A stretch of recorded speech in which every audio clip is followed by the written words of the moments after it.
The Declaration of Independence. Action of the Second Continental Congress, July 4, 1776. The unanimous Declaration of the 13 United States of America. When in the course of human events it becomes necessary for one people to dissolve the political bands which have connected them with another, and to assume among the powers of the earth the separate and equal station to which the laws of nature and of nature's God entitle them, a decent respect to the opinions of mankind requires that they should declare the causes which impel them to the separation. We hold these truths to be self-evident, that all men are created equal, that they are endowed by their Creator with certain unalienable rights, that among these are life, liberty, and the pursuit of happiness, that to secure these rights, governments are instituted among men, deriving their just powers from the consent of the governed, that whenever any form of government becomes destructive of these ends, it is the right of the people to alter or to abolish it, and to institute new government, laying its foundation on such principles and organizing its powers in such form as to them shall seem most likely to affect their safety and happiness. Prudence indeed will dictate that governments long established should not be changed for light and transient causes, and accordingly all experience hath shewn that mankind are more disposed to suffer while evils are sufferable, than to right themselves by abolishing the forms to which they are accustomed.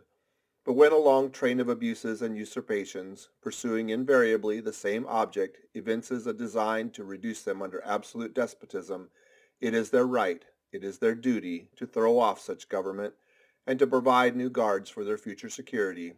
Such has been the patient sufferance of these colonies, and such is now the necessity which constrains them to alter their former systems of government.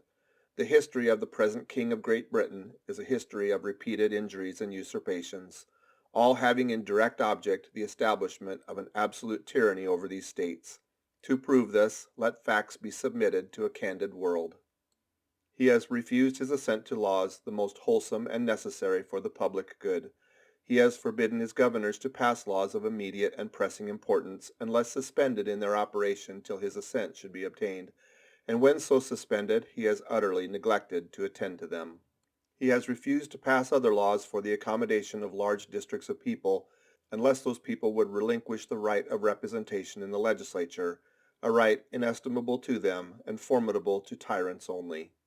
He has called together legislative bodies at places unusual, uncomfortable, and distant from the depository of their public records, for the sole purpose of fatiguing them into compliance with his measures.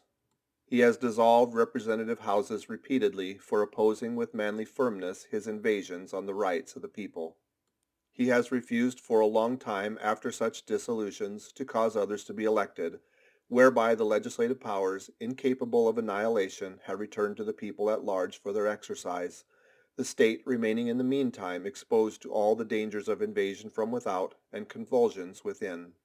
He has endeavored to prevent the population of these states, for that purpose obstructing the laws for naturalization of foreigners, refusing to pass others to encourage their migration hither, and raising the conditions of new appropriations of lands.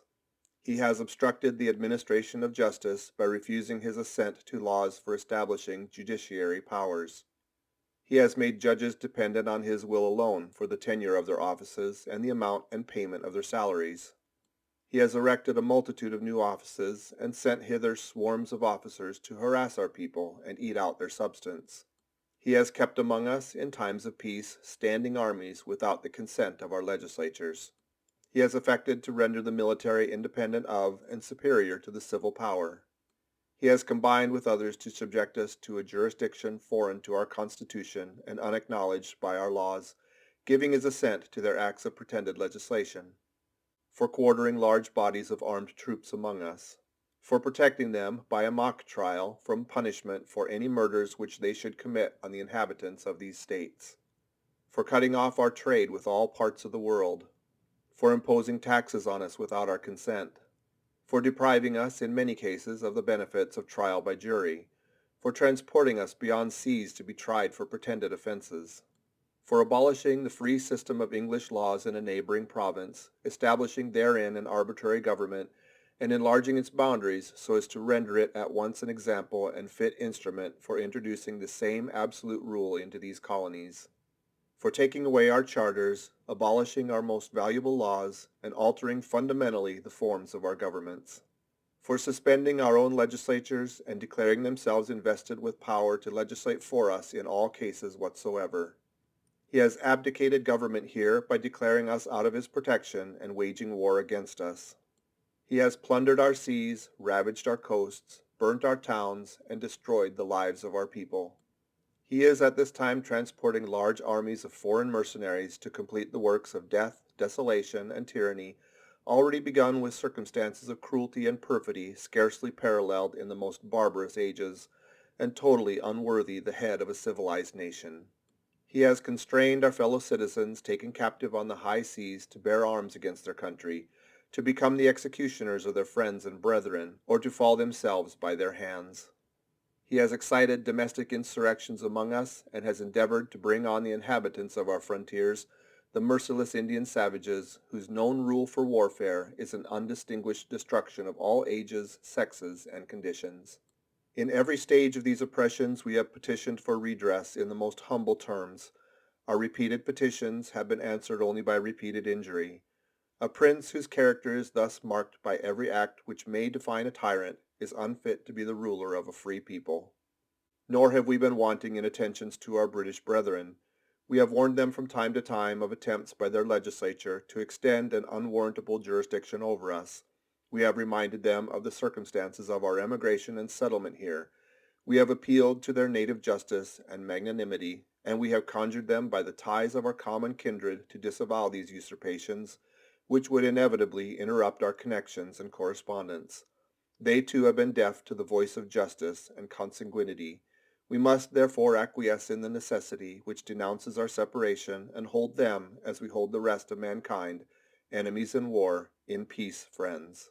We therefore, the representatives of the United States of America, in General Congress assembled, appealing to the Supreme Judge of the world for the rectitude of our intentions, do in the name and by authority of the good people of these colonies solemnly publish and declare that these united colonies are, and of right ought to be, free and independent states, that they are absolved from all allegiance to the British Crown, and that all political connection between them and the state of Great Britain is and ought to be totally dissolved, and that as free and independent states they have full power to levy war, conclude peace, contract alliances, establish commerce, and do all other acts and things which independent states may of right do. And for the support of this declaration, with a firm reliance on the protection of divine providence, we mutually pledge to each other our lives, our fortunes, and our sacred honor. From Georgia, Button Gwinnett, Lyman Hall, George Walton.